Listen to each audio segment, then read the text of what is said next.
ஒரு அசிங்கம், ஒரு சாக்கடை அருள். இப்ப என்ன 4 மாசம் சட்டமன்ற உறுப்பினர், அதுக்கப்புறம் என்னன்னு தெரியும். ஆனா நான் எம்எல்ஏ தெரியுமா? யார் போட்ட பிச்சை உனக்கு எம்எல்ஏ பதவி? யார் போட்ட பிச்சை? சின்னையா எங்க பார்த்தாலும் காலில் விழுந்து கால வர மாதிரி நீ பேசிட்டு இருக்க. உனக்கு என்ன சலுகை இருக்குது எங்க சின்னையா பத்தி பேசுறதுக்கு? எச்சரிக்கிறான்ல, ஏற்கனவே பார்த்துட்டேன். மேல நீ பேசினா அதற்கான பதிலடி ரொம்ப தெளிவா இருக்கும். எல்லா இடத்தையும் தெரிஞ்சுக்க. பாட்டாளி மக்கள் கட்சியை அழிக்கணும்னு நினைக்கிறாரு. இந்த ஜாதி அழிக்கணும் யார் நினைக்கிறான்? நீங்க 2 பேர் தான் நினைக்கிறீங்க. இந்த தமிழ்நாட்டில் உள்ள வன்னிய மக்களை அழிச்சு நீங்க 2 பேரும் என்ன வாழ்ந்துறீங்க? இதெல்லாம் யாரால? சின்னையா தலைவர் அண்ணா சின்னையா இளைஞரணியில இருந்து மாணவர் சங்கத்துல இருந்து காலை பிடிச்சி வாழை பிடிச்சு பாக்குறதுல காலில் விழுந்து இன்னைக்கு இவ்வளவு பெரிய துரோகத்தை செஞ்சிட்டு இருக்க. என்ன பேச நினைச்சா ஊரு கூட நாட போட்டு பேச முடியும், ஒவ்வொரு தெருத்துல பேச முடியும். உன்னால ஒண்ணுமே பண்ண முடியாது, நடமாடவே முடியாது. மற்றவர்ல ஓட நடிச்சு பார்த்துக்க. இதுதான் எல்லா இடத்துலயும் நடக்கும். கடைசி எச்சரிக்கையா சொன்னோம், உன்னால முடிஞ்சா இல்ல முன்ன ஒரு முறை பேச. முதல் நாளே நீ சேலத்தை பத்திரிகையாளர் சந்திக்கும் போது நீ உன்னை வேற்றிக்கணும். அன்னைக்கு நாகரிகம் கருதி வேணான்னு சொல்லிட்டாங்க. இல்லனா நீ முதல் பத்திரிகையாளர் சந்திப்பு வின்டர் கேஸ்ல நடத்த விடும் போது உன்னை அங்கேயே ஓட விட்டுருப்போம். அன்னைக்கு நீ தப்பிச்சுட்ட, இன்னைக்கு தப்பிச்சிருக்க. இனிமேல் நீ எங்கேயும் தப்பிக்க முடியாது. நன்றி.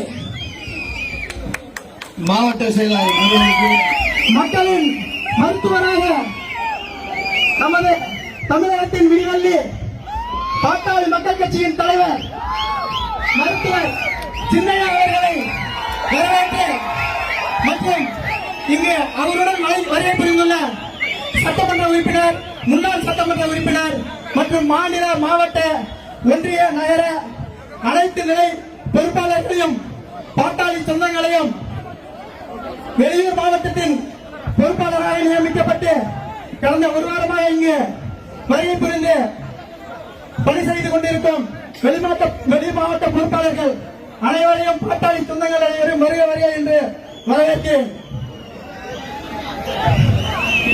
நான் பேச நினைக்கிறது 2026 திமுக ஆட்சி இந்த தமிழ்நாட்டை விட்டு அகற்றணும்.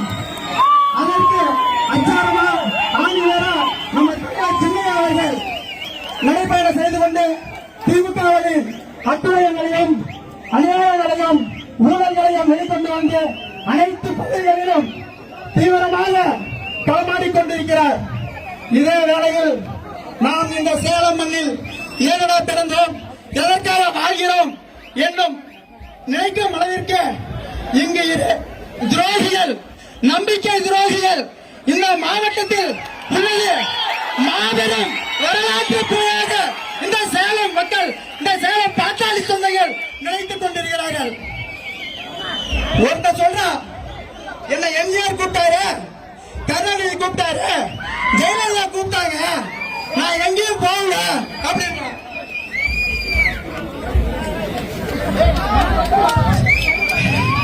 கூப்பிட்டாங்கன்னு சொல்றாங்க. நீ ஒரு பாட்டாளி மக்கள் கட்சியின் தலைவராக 25 ஆண்டுகால பணியாற்றிக் கொண்டிருந்தாய். ஒரு கட்சியின் தலைவர், உன் பின்னால் இத்தனை பாட்டாளி சொந்தங்கள் பயணித்திருக்கிறார்கள். உன்னை எவ்வளவு வலுவில்லாதவனாக நினைத்திருந்தால் இந்த திமுக காரர்களும் அண்ணா திமுக காரர்களும் உன்னை அவர்களது கட்சிக்கு அழைத்திருப்பார்கள். அதை பெருமை என்று நீ மேடை போட்டு பேசுகிறாய். கட்சி நிர்வாகிகள் வருகிறத்தில் இதை பெருமையாக சொல்கிறாய். அசிங்கப்பட வேண்டும், அவமானப்பட வேண்டும், வெட்கப்பட வேண்டும், தலைகுனிய வேண்டும். தமிழ்நாட்டில் நீ நடமாடக்கூடாது. நீ உண்மையான பாட்டாளி மக்கள் கட்சி தலைவராக செயல்பட்டிருந்தால் உன்னை யாராவது மாற்று கட்சியை என்று அழைக்க முடியுமா? அதே போல சேலத்தில் ஒரு அசிங்கம் இருக்காரு.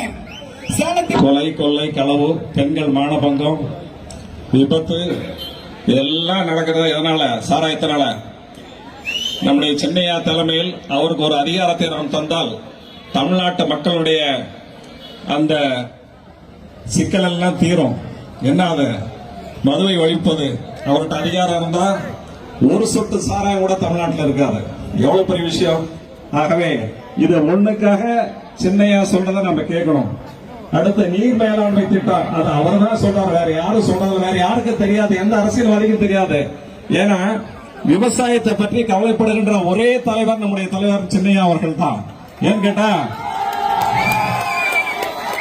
நீரின்றி அமையாத உலக தண்ணீர்னா ஒண்ணு இல்ல. எங்க பாருங்க நீங்க சென்னையாவுடைய பயணத்திட்டங்கள் எல்லாம் ஆரம்பத்துல இருந்தே பாருங்க. ஏரி, குளம், அணை, வாய்க்கால் எல்லாம் விரல் நுழைய வச்சிருக்காங்க. ஒவ்வொரு மாவட்டத்திலயும் இத்தனை ஏரி இருக்குது, இத்தனை லட்சம் ஏக்கர் பாயுது, இதுக்கு என்னென்ன பண்ணணும், இன்னும் குறைபாடு இருக்குது, இதெல்லாம் சொல்லிட்டு வர்றாங்க. ஆனா அதிகாரம் அவர் கையில இருந்தா நிச்சயமாக இந்த நாடு செழிப்படையும், விவசாயம் செழிப்படையும். விவசாயத்தை பத்தி எல்லா தலைவரும் ஆண்ட தலைவருக்கு யாருக்கும் தெரியாது. இல்லைன்னா மேட்டூர் தண்ணி நேரம் சேலம் மாவட்டம் பூரா வந்திருக்கணும். அது 20 ஆண்டுக்கு முன்னே என்னுடைய மருத்துவர் ஐயா அவர்கள் போராட்டம் நடத்துவாரு. தொடர்ந்து அதை விட்டு சென்ற மறுபடியும் சின்னையா அவர்கள் இப்ப தொடர்ந்து போராட்டம் நடத்திட்டு வர்றாரு. நீர் மேலாண்மை திட்டம் எவ்வளவு பெரிய திட்டம் இது. இதை ஒண்ணு சரிப்படுத்தினாலே எல்லாம் சரியா இருக்கும். ஆக இது ஒன்றுக்காகவும் சின்னையா அவர்கள் பேச்சை நம்ம கேட்கணும், அவருக்கு அதிகாரத்தை கொடுக்கணும். இந்தியாவுடைய தலைமை அமைச்சராக இருந்த ஐயா மன்மோகன் சிங் அவர்கள் சொன்னார், 50 ஆண்டுகளில் செய்து முடிக்காத சாதனையை இந்த சுகாதாரத்துறையில் 5 ஆண்டுகளில் மருத்துவர் அன்புமணி ராமதாஸ் அவர்கள் செய்து தருவார். எவ்வளவு பெரிய விஷயம். அவர் காங்கிரஸை சேர்ந்த தலைமை அமைச்சர், பிரதமர். ஆனா நம்ம தலைவர் அங்க 5 ஆண்டுல இந்த சுகாதாரத்துறையில 50 ஆண்டுகள் செய்யாத சாதனையை செஞ்சிருக்கான்னு சொல்லி அவர் பாராட்டி இருக்கிறார். ஆக இந்தியாவில் அந்த அளவுக்கு செஞ்சது மிகப்பெரிய விஷயம். அந்த தமிழ்நாட்டில் சேர்ந்து மிக சாதாரணம். அது மட்டும் இல்ல, சேலம் விருதாசலம் வரைக்கும் 8 ஆண்டுகள் நம்ம ரயில் ஓடல. சென்னையா அவருடைய முயற்சியில அது வந்து மீட்டர் கேஜா இருந்தது, அதை பிராட் கேஜா பண்ணி ரயில விட்டாங்க. இன்ன வரைக்கும் சிறப்பா அது ஓடிக்கிட்டு இருக்குது. ஆக சேலம் சூப்பர் ஸ்பெஷாலிட்டி மருத்துவமனை, அது மட்டும் இல்லாம சேலம் ரயில்வே கோட்டம் எவ்வளவு பெரிய விஷயம். ஆக சாதனை மேல் சாதனை சொல்லிக்கொண்டே இருக்கலாம். ஆகவே சின்னையா அவர்கள் தமிழ்நாட்டினுடைய தலைமை அதிகாரம் முதலமைச்சர் பொறுப்புக்கு வரணும். அவர் அதிகாரம் அவர் கையில இருக்கணும். அதுக்கெல்லாம் நாம அவர் என்ன சொல்றாரோ அதை செய்யணும். ஆகவே மத்ததெல்லாம் போகிற போக்குல ஓடி போயிடும். இப்ப நாம புலி வேட்டைக்கு போறோம், எலிய பார்த்தா கவலைப்பட வேண்டிய அவசியம் இல்ல, போயிட்டே இருக்க ஒதுங்கி போயிடும். புலி வேட்டைக்கு செல்கிறோம், எலிகளை பற்றி கவலைப்பட வேண்டிய அவசியம் இல்லை. ஆகவே தொடர்ந்து சின்னையா அவர்களின் தலைமை ஏற்போம், அவர் சொல்வதை செய்வோம். எதிர்காலத்திலே சின்னையா அவர்கள் அதிகாரத்தில் வரக்கூடிய அத்தனை உழைப்பை நாம் செய்வோம் என்று சொல்லி வாய்ப்பு கண்டுபிடிக்கிறேன். நன்றி, வணக்கம்.